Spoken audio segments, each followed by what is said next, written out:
Hello everyone, this is the second part of the fractions video. So in this one, I will explain how to add and subtract fractions. So I hope you're ready. When it comes to adding and subtracting fractions, there is one very important rule for you to remember before you can start with any calculation. Your denominators must be the same.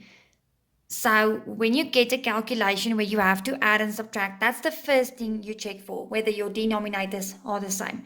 Now we've got three options when it comes to adding and subtracting. So the first one is where your denominators in your question are already the same.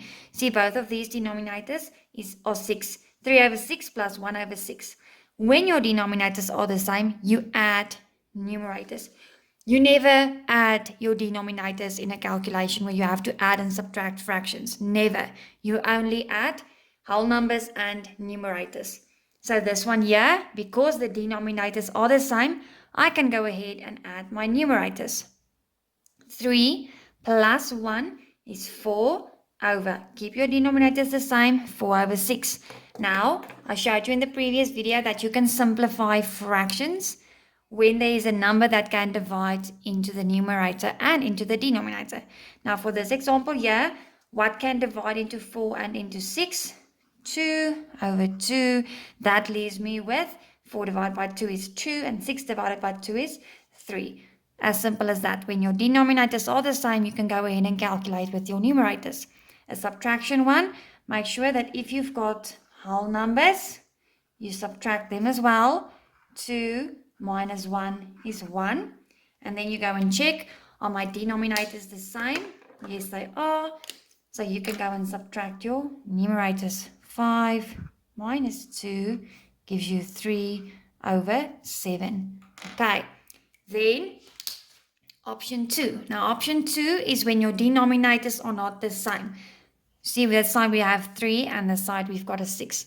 Now with option 2 is where you have multiples.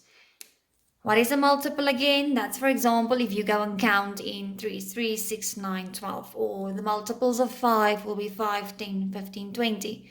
So you go and look. Are one of these a multiple of the other? Yes, 6 is a multiple of 3. In other words, I can multiply 3 to get to 6. So I only need to change one of my fractions. And remember, with equivalent fractions, I can multiply with any fraction representing 1. And how you want to multiply with a number that will give you 6. So 3 times what will give me 6? 3 times 2. Okay. 2 times 2 is 4 and 3 times 2 is 6. Now you can see your denominators are the same. See, both of them are now 6. And when your denominators are the same, you can go ahead and add your numerators. 4 plus 1 gives you 5 over 6. Now a subtraction example. See, 5 over 8 minus a quarter. Now once again, the denominators aren't the same, so let's go and check. Is one of these two a multiple of the other? Yes. 8 is a multiple of 4. So how can I go from 4 to 8? With what do I multiply to get 4 to an 8? I multiply with 2 over 2. That gives me 1 times 2 is 2. 4 times 2 is 8. Now you can see both denominators are the same, so I can simply subtract my numerators. 5 minus 2 gives me 3 over 8. Remember, you do not add or subtract denominators. Option 3, LCD. It's easy to remember because you rhyme. So what an LCD is, it's a lowest common denominator. So in other words, if you find that both of your denominators aren't the same and neither of them is a multiple of the other, you are going to use your LCD. Now that means you have to go and look for a common multiple of 3 and 5. So if you count in 3s, 3, 6, 9, 12, 15, 18, and you can carry on counting. Same with 5, 5, 10, 15, 20, 25, and so on. Now you go and look for the lowest, so the smallest number that they have in common. Common means what they have that's the same. If you go and look here, you will see both have a multiple of 15. Now, how do you then change from 3 to 15 and from 5 to 15? Okay, 3 times what will give me 15? It's 3 times 5. And I multiply with whole number 1. And this side, 5 times what will give me 15? It's 5 times 3. And like I said, easy to remember. What you do at the bottom, you do at the top. 2 times 5 gives me 10. 3 times 5, 15. Plus 4 times 3 is 12. 5 times 3 is 15. So just once again, you go and look for a common multiple of both your denominators. Then you need to change to the common denominator.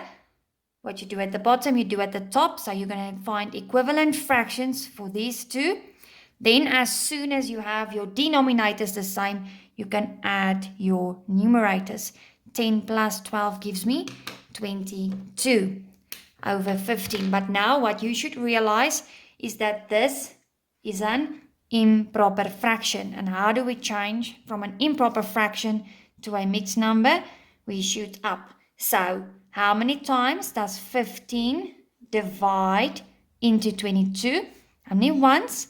And what is left from 15 to 22? 7. So your remainder is 7 over 15. Okay.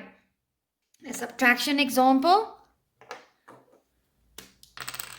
4 and 3 is my two denominators. I'm adding 3/4 and 1/3. So I need to go and look for a common denominator because they're not the same.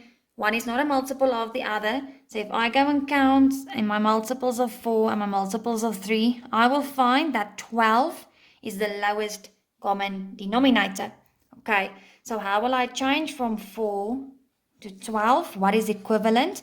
How do I change from 3 to 4? Alright, so from 4 to 12, I have to multiply with 3. What I do at the bottom, I do at the top. 3 times 3 gives me 9. 4 times 3 gives me 12. On this side, 3 times what will give me 12? It's 3 times 4. Okay. What I do at the bottom, I do at the top because I'm actually multiplying with 1. 1 times 4 is 4. 3 times 4 is 12. Now that my denominators are the same, I can go ahead, subtract my numerators. 9 minus 4 gives me 5 over 12. And that fraction, I cannot simplify it. So that's my final answer. When it comes to adding and subtracting mixed numbers now, the same basic principle applies. You must first check that your denominators are the same before you start with any calculation.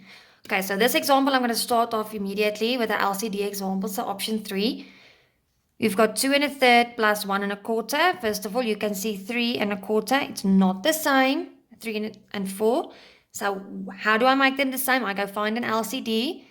Just like with the previous example, the lowest common denominator for 4 and for 3 is 12. So how do I change from 3 to 12? I multiply with 4. This side, 4 times 3 gives me 12. Then you add your whole numbers.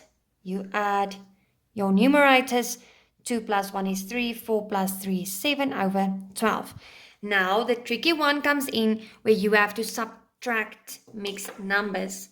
Now, if your denominators aren't the same, you make them the same by using one of your two options left. But then, if you can see here, you've got 3 and 1 over 5 minus 1 and 2 over 5. So I can subtract because my denominators are the same. But be very careful now. If you go and subtract your whole numbers, 3 minus 1, you can do that, gives you 2. But your numerators, 1 subtracted by 2, 1 minus 2, you can't do that. So if you notice that immediately, the first thing to do, easiest way to do this, is to change your mixed numbers into improper fractions before you do any subtraction. 5 times 3 is 15, plus 1 is 16 over 5. 5 times 1 is 5, plus 2 is 7 over 5. And this is way easier. 16 over 5, subtract 7 over 5. 16 minus 7 leaves you with 9 over 5. It is an improper fraction, so then you just shoot up. So in other words, how many times does 5 divide into 9? Only once, and what is left from 5 to 9? 4 over 5. So the easiest way when you subtract mixed numbers and your numerators cannot be subtracted, you change into improper fractions, then you subtract, and then you simplify your answer. Okay, I'm going to do a few examples with you guys. So I would recommend that I'm going to write down the question. You pause on your screen, try it on your own, and when you're done, play the video so that we can walk together. Okay, so let's start with 2 and 2 over 5 subtracted by 1 and 3 over 10. First of all, you should notice denominators, are they the same? No, option 1 is not going to work. Option 2, yes, because 10 is a multiple of 5. So I need to change 5 into 10. And how do I do that? You multiply with 2. Okay, that leaves me with 2, and 2 times 2 is 4 over 10 minus 1 and 3 over 10. Okay, I can subtract my numerator, sorry. So I can go ahead, 2 minus 1 for my whole numbers leaves me with 1.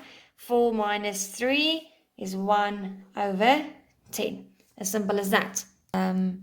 2 and 2 over 9 minus 1 and a third. Okay. First of all, my denominators aren't the same, so I need to make them the same. Option 1, it's not going to work. Option 2, yes. Why? Because 9 is a multiple of 3. So how can I change 3 to get to 9? Times with 3 over 3. That leaves me this side with 2. And 2 over 9 minus 1 and 3 over 9. 1 times 3 is 3. 3 times 3 is 9. Okay, now that my denominators are the same, I can go ahead and subtract my numerators. But what you should notice is that this numerator is smaller than this one. 2 is smaller than 3. So if that happens, you change into an improper fraction. 2 times 9 is 18 plus 2 is 20 over 9. Subtract by 9 times 1 is 9 plus 3, it's 12 over 9. Now I can go ahead and subtract. 20 minus 12 leaves me with 8 over 9, and it's in its simplest form. There you go. Alright everyone, thank you for watching the adding and subtracting video. I hope that you found something useful and that adding and subtracting fractions are a little bit easier right now. I will see you guys soon in the next video.